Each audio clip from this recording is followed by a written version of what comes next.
laced my boots up at the trailhead as the mist was burning through. The wooden sign half rotted, pointing where the path once knew. It went, but time and weather had erased the mileage down to a ghost of painted numbers, so I couldn't tell the town.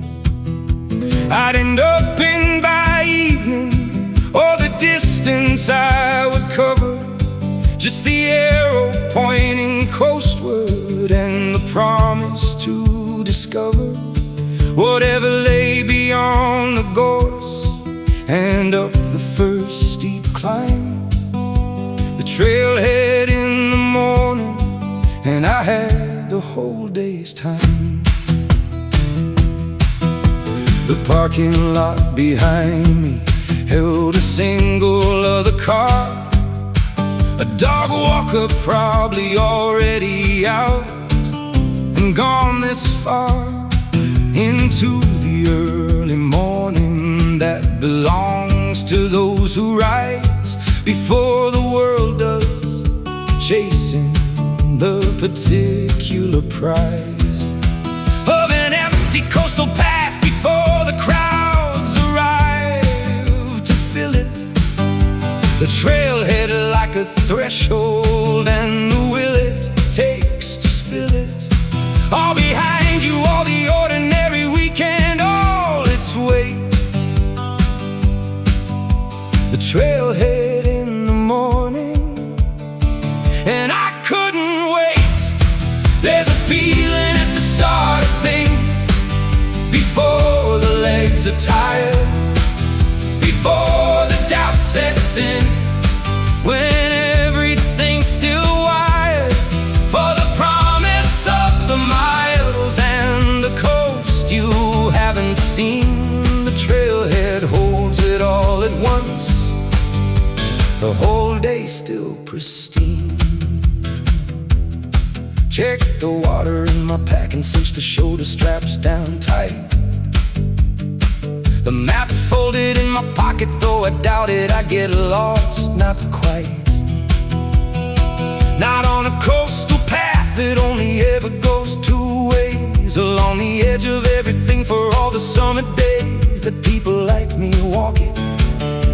But I brought the map regardless, the trailhead teaching caution even to the reckless-hearted. And I took the first few steps onto the duet climbing trail,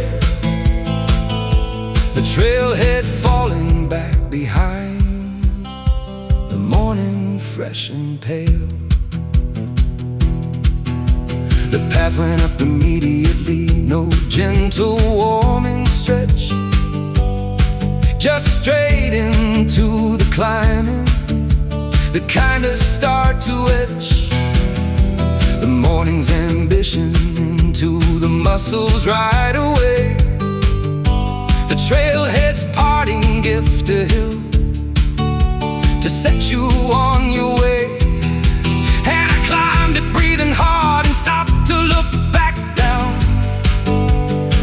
at the little car park shrinking and the roofs of the small town already looking distant, already another life.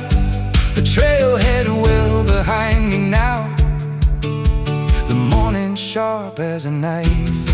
There's a feeling at the start of things, before the legs are tired, before the doubt sets in, when everything's still wired for the promise of the miles and the coast you haven't seen. The trailhead holds it all at once, the whole day still pristine. You forget between the walks how much you need the leaving, the stepping off from everything, the deep and simple breathing of a body doing nothing, but the moving through a place. The trailhead is the doorway, grace.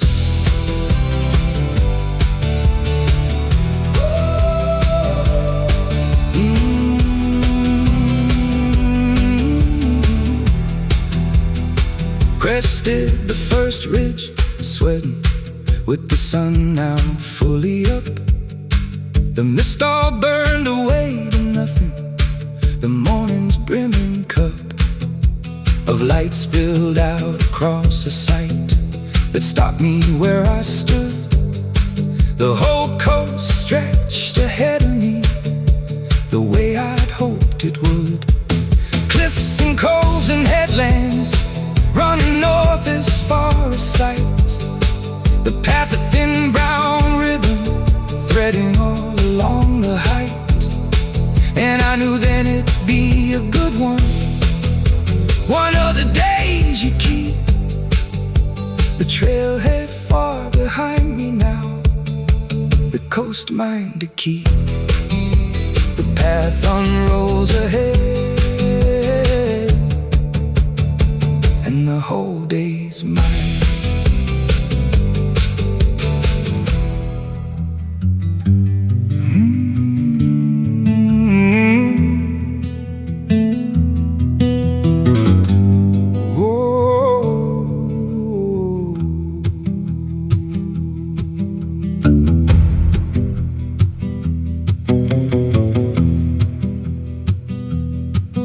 Path narrow to a foot wide with a drop-off on the right. 100 feet of nothing down to where the waves ignite. Against the rocks below in white explosions I could hear, but couldn't quite bring myself to lean out far enough to peer straight down at, so I hugged the inland side and watched my feet, placing each step careful on the crumbling chalky peat. That the path was made of, half eroded by the sea and rain. The edge path asking everything and giving back again. And your body knows the danger even when your mind stays calm. Some ancient thing that grips your gut and dampens both your palms. A healthy fear, the good kind, the kind that keeps you here.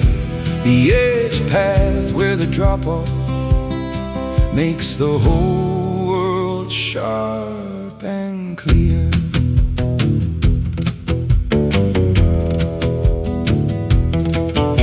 A gust came off the water and I crouched down low and waited for it to pass, my heart going quick. The danger unabated by all my rationalizing, that the path was walked each day by hundreds and that no one ever really blew away off the edge into the ocean. But the wind cared nothing for my statistics or my logic. It just pushed and pushed some more against my pack like a sail until I gripped the grass and clung. The edge path in the high wind, every nerve of me high strung. And your body knows the danger even when your mind stays calm. Some ancient thing that grips your gut and dampens both your palms. A healthy fear, the good kind, the kind that keeps you here. The edge path where the drop-off makes the whole world sharp and clear. A pair of walkers passed me going the other way with poles, and nodded that particular nod that everybody knows who shared a dangerous stretch of path. A grim acknowledgement that says we're both still here, still upright, still not over the descent into the sea below us. And they warned me of a place ahead where the path had crumbled to an even narrower space. And I thanked them and I braced myself and carried on ahead. the edge path always giving you one more thing to dread. There's a strange addictive quality to being close to falling, the way it strips away the noise and leaves a single calling voice that says just this, just now, just the next step and the next. The edge path clarifies a life the way that nothing else can direct.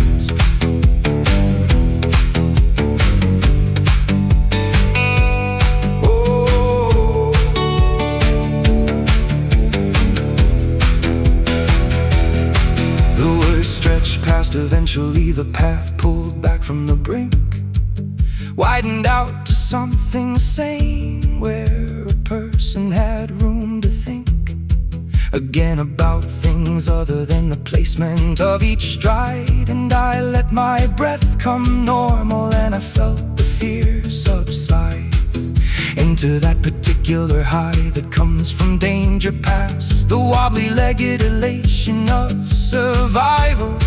And it lasts long after the actual peril, the edge path's parting gift, a reminder you're alive that gives the ordinary a lift. And your body knows the danger even when your mind stays calm, some ancient thing that grips your gut and dampens both your palms, a healthy fear, good kind, the kind that keeps you here. The edge path where the drop-off makes the whole world sharp and clear. Back from the brink at last, legs shaking, spirit high.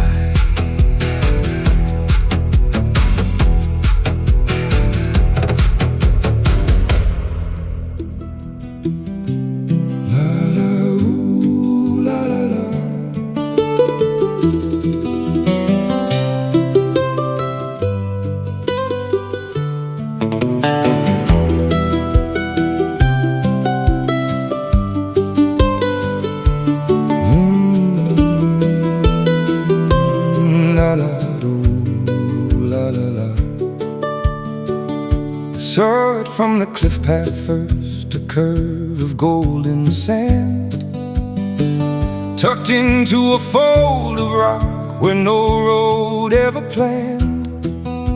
To reach it, only footpaths for the ones who'd make the climb down the steep and scrambling gully. And I had the time and the aching in my shoulders that a rest could put to right.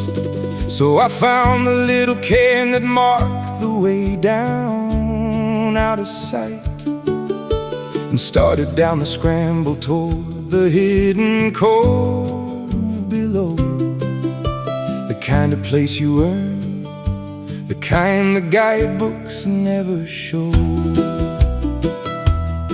The descent was half a scramble and half a controlled slide down a gully choked with bracken on the cliff's forgiving side. And I came out on the sand at last, with knees and elbows scraped, but grinning at the beach that the whole cliff had landscaped into a perfect crescent that was empty, wholly mine. Not a single footprint in it, but my own uneven line coming down onto the softest sand I'd felt in weeks or more. The hidden cove rewarding every scramble down the shore. And the ones you have to work for are the ones you don't forget. The beach that takes an hour to reach, the sweat and the regret, table scrape knees along the way, they make it all worth more. A cove you have to earn beats any easy open shore. Ate my lunch down at the waterline with the whole cove myself.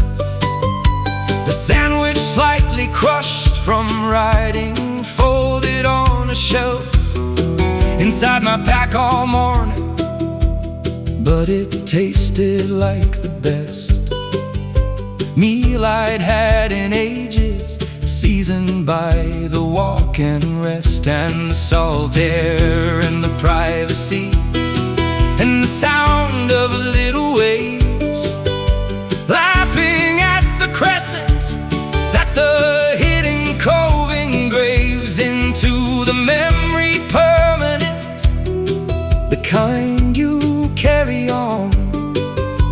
The Hidden Cove at lunchtime, the morning's effort gone.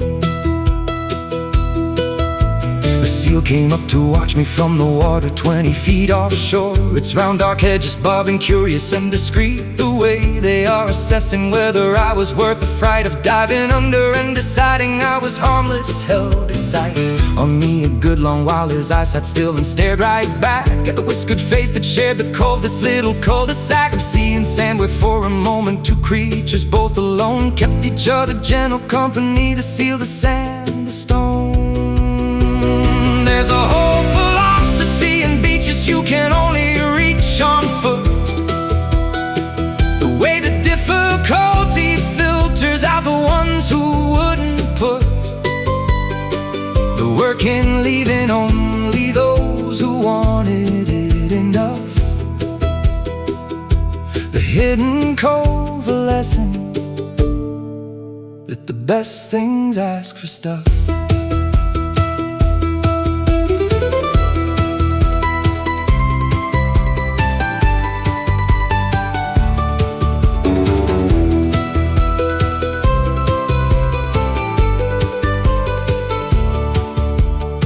Lay back on the sand a while and nearly drifted off to sleep. The sun warm on my face, the tiredness pulling long and deep. But I knew the tide was turning and the cove would fill by 3, so I couldn't linger too long in my little slice of sea. And I packed the crushed up wrappings and I took a final swim in the cold, clear crescent water to the cove's far rocky rim. Then started back up toward the gully and the cliff path high above. The Hidden Cove behind me, but forever in my love. And the ones you have to work for are the ones you don't forget. The beach that takes an hour to reach, the sweat and the regret, table scraping knees along the way, they make it all worth more. A cove you have to earn beats any easy open shore. One set of prints in the sand, already washing away.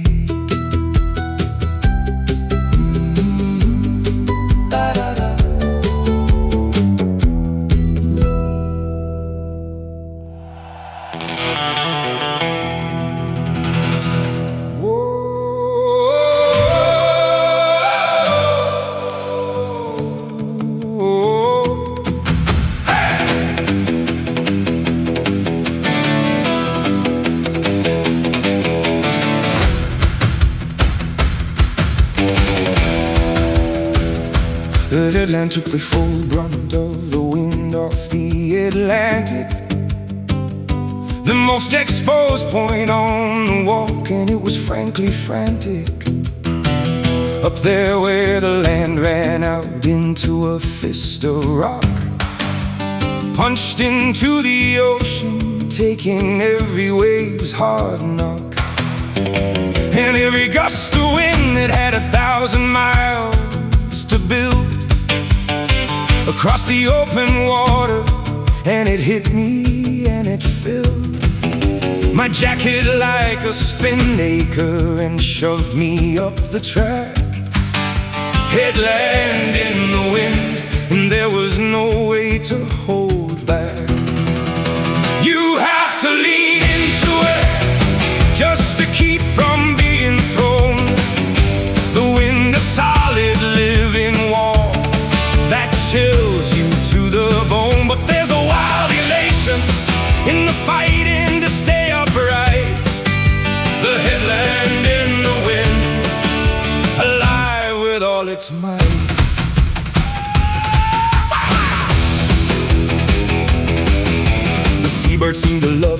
screaming overhead, riding on the currents that would knock a man down dead if he weren't braced against them.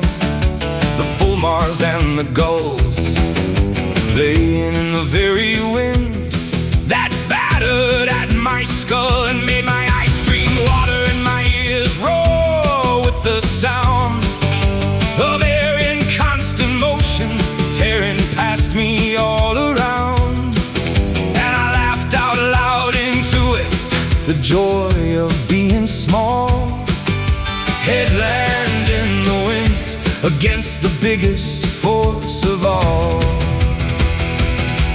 I made it to the trig point, the concrete pillar there that marks the highest headland, and I clung to it to stare out at the wild gray ocean, throwing whitecaps to the sky, the whole enormous seascape that the headland lifted high. Enough to see the curve of the whole coastline north and south, and the weather coming at me straight into my open mouth, full of wind and salt and shouting at the elemental view. Headland in the wind, the whole world blown right through.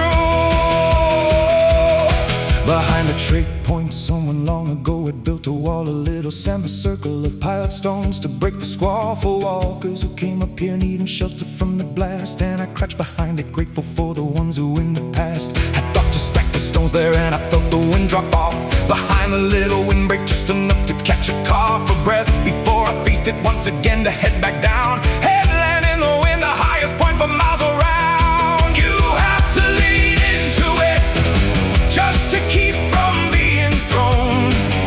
The wind, a solid living wall that chills you to the bone, but there's a wild elation in the fighting to stay upright. The headland in the wind, alive with all its might. We spend our lives in shelter, in the buildings and the cars, protected from the weather, from the wind beneath the stars. And you forget how big it is until you stand out here. The headland in the wind reminds you what you'd learn to fear.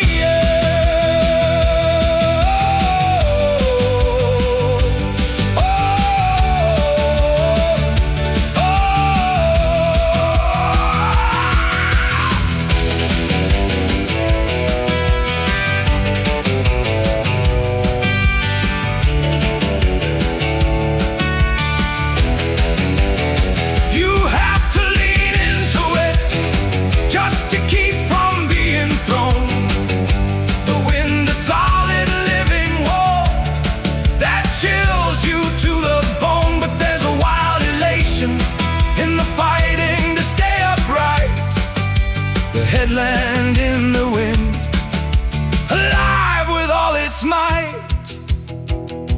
Off the headland, wind at my back,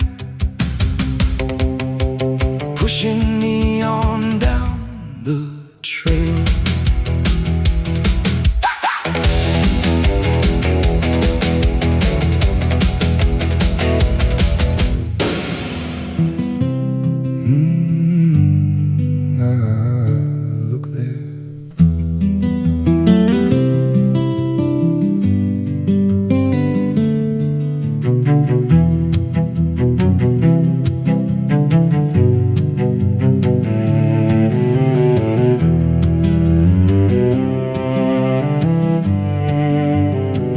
Came upon it round a headland, standing white against the gray.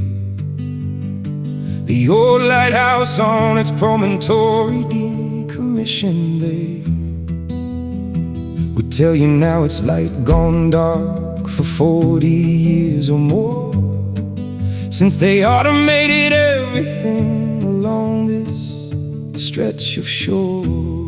But it still stood there faithful, still pointed at the sky, the way it had for centuries, still catching every eye that came along the cliff path, still commanding the whole view. The old lighthouse in retirement, with nothing left to do. I walked up to its base and found the door was bricked up tight. No entry for the curious, no climbing to the light that wasn't there anymore. Just the empty lantern room up top behind the railing, staring out into the gloom of weather it no longer warned the ships about. Retired from the only job it knew, no longer what was required by a world of GPS and screens that didn't need the beam. The old lighthouse standing idle, a monument to a scheme of keeping sailors safe that had been better done by hand. Back when a person lived here at the far end of the land and climbed the stairs each evening, kept the lamp, kept the light against the fog and darkness through the whole long working night. I thought about that keeper as I sat against the wall and ate an apple, looking at the oceans rise and fall, the way they must have looked at it 10,000 nights alone. The old lighthouse, remembering the keepers it had known.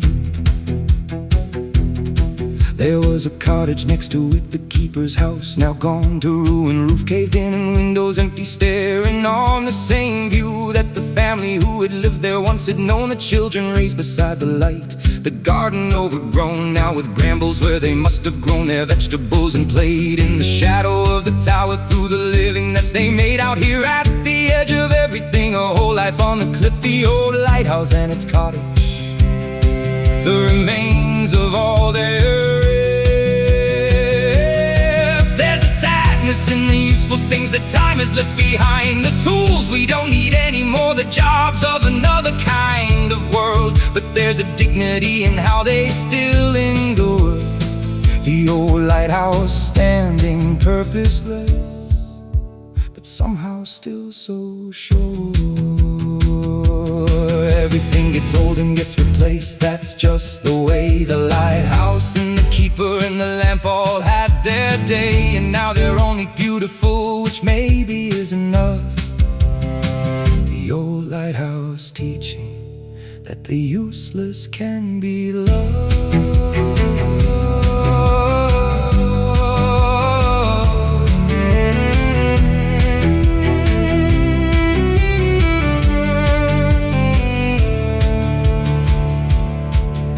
There longer than I meant to, with the lighthouse at my back, watching ships go by offshore on their electronic track. Not a one of them in danger, not a one of them aware that once a light burned for them from the tower standing there. And I felt a strange affection for the obsolete old tower still standing at its post. Oh, it had lost its light and power, and I patted its cold stone wall as I got up to leave. The old lighthouse behind me, with its centuries to grieve. Look back once from down the path to see it standing there, white against the darkening sky in the cooling evening air, still pointing up at nothing, still refusing to fall down, still keeping its old vigil at the edge of sea and town. And something in its stubbornness, its refusal to be gone, it's standing there regardless with its purpose long withdrawn, felt like a kind of courage that I wanted for my own. The old lighthouse in the distance, weathered to the bone, dark tower on the cliff, still watching out of habit.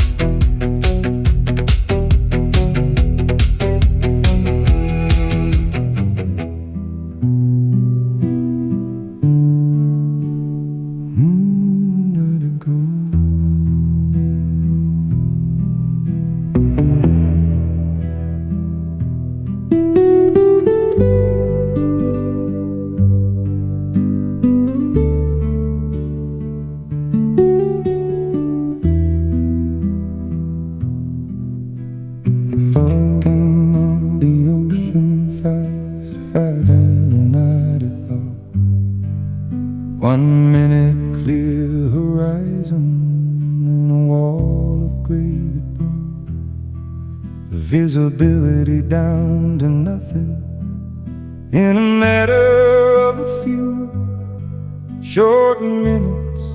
and the cliff path that I thought I clearly knew dissolved into a whiteness that erased the world around, till all I had to guide me was the path beneath the sound of waves somewhere below me that I couldn't see at all. The fog rolls in, and suddenly the whole coast starts to fall.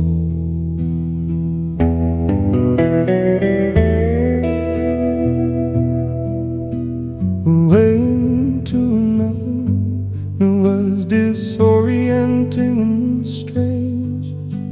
The clifftop world I'd walked all day, gone through a total change into a soft gray limbo, where the path ahead just faded 10 feet out into the murk.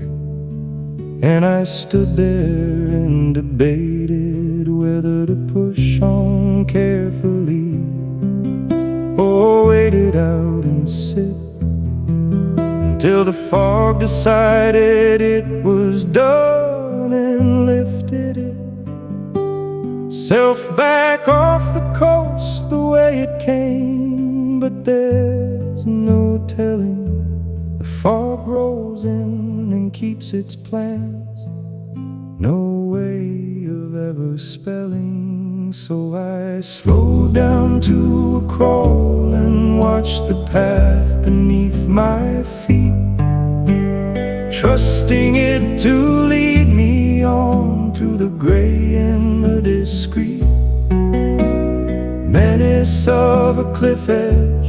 Somewhere out there in the white, the fog rolls in and takes the world and leaves you just the sight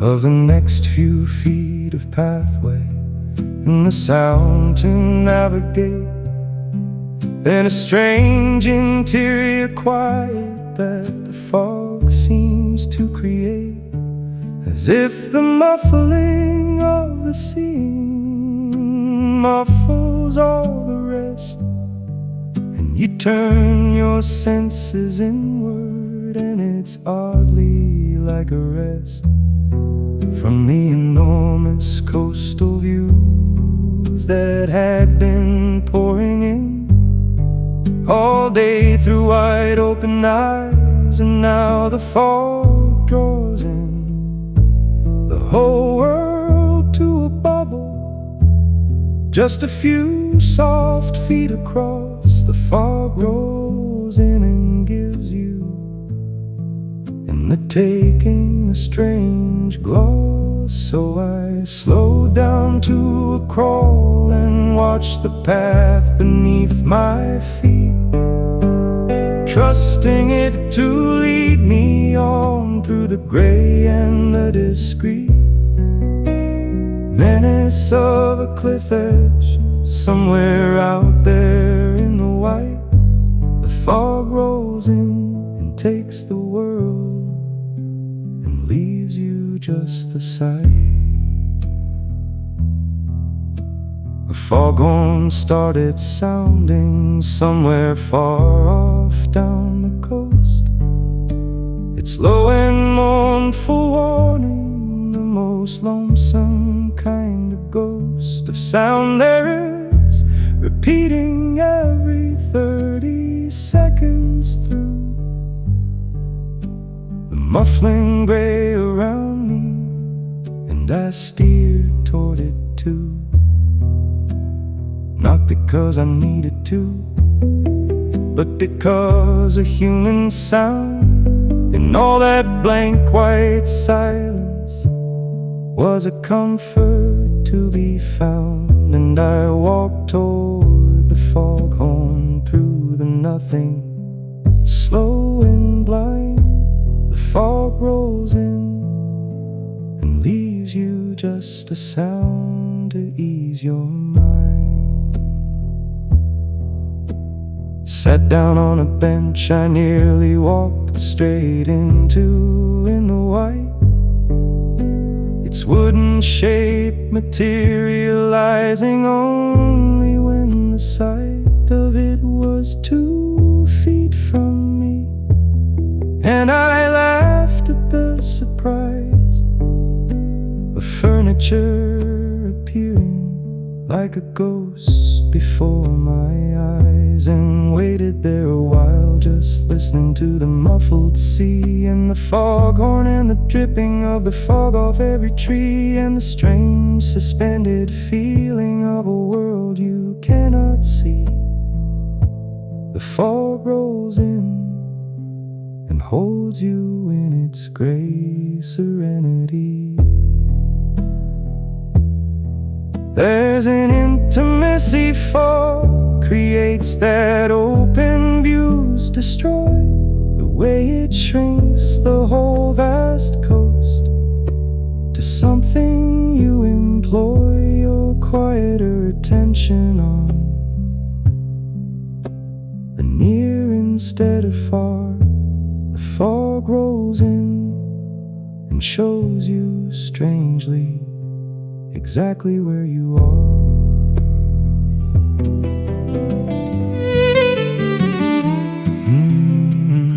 Almost there.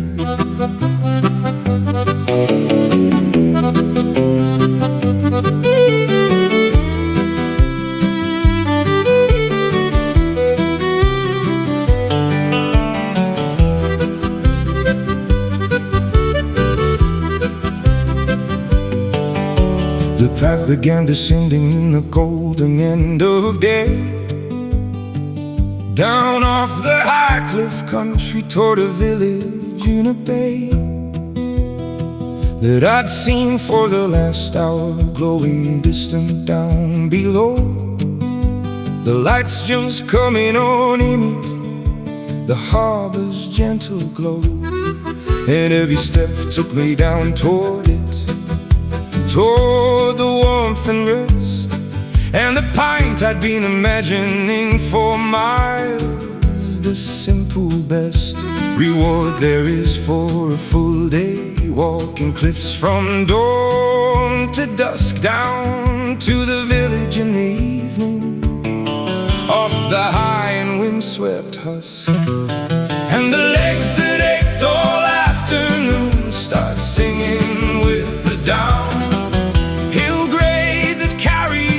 at last toward the waiting town, the end in sight and getting closer with each easy stride, down to the village where a whole day's walk is satisfied.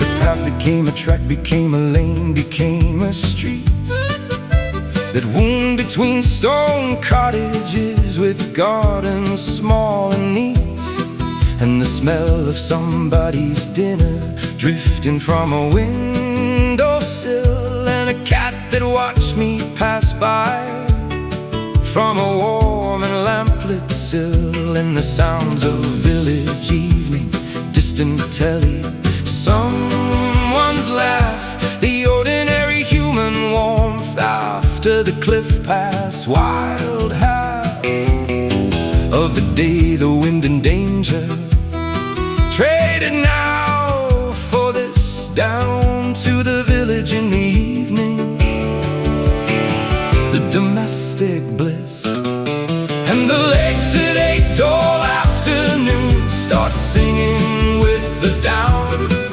hill gray that carries you at last toward the waiting town, the end in sight and getting closer with each easy stride, down to the village where a whole day's walk is satisfied.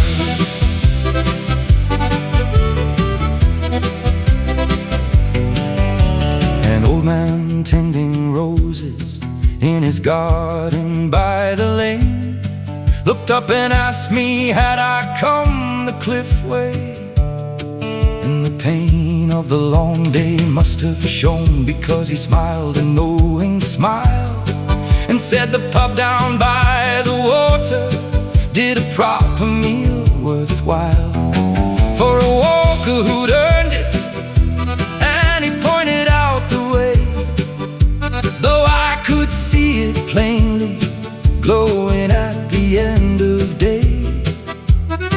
And I thanked him and walked on toward the harbour and the light down to the village. Everything set gently right. There's a rightness to arriving somewhere warm when you are spent. The contrast makes the comfort mean the fullness of its intent. You have to earn the fireside with a day out in the cold down to the village, and the warmth is worth its weight in gold.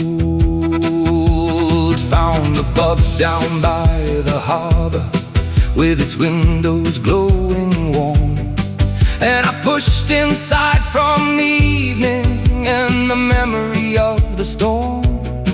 Upon the exposed headlands into the low-beam light, and the murmur of the locals settling in for the night. And I ordered what I dreamed of on the long walk down the hill, and I found a corner table and I drank my fill until the aching in my legs became a pleasant kind of tired down to the village. Everything the whole long day required.